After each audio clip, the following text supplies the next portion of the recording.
Welcome back for another video of Reset My Car.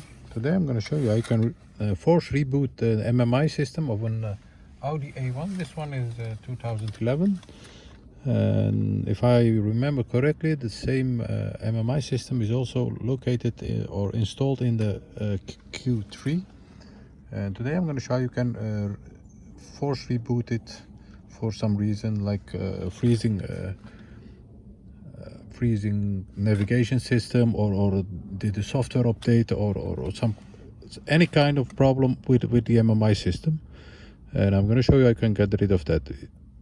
I had a problem with freezing software, like freezing navigation system, and I did this and it helped me. So I hope it will help you also.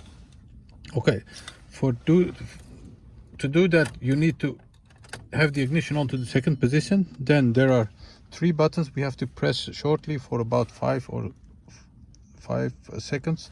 That's the back button, the menu knob, and the right upper software or right upper button over here.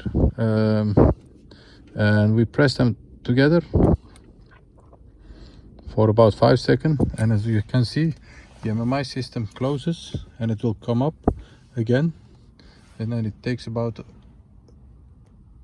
a minute to restart it, and then in most cases your problem will be solved.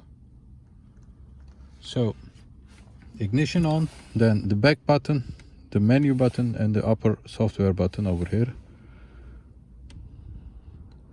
Press and hold it for about 5 seconds like this, and release it when the MMI system goes black, and wait for it to start up for about 1 minute, and all your problems might go away.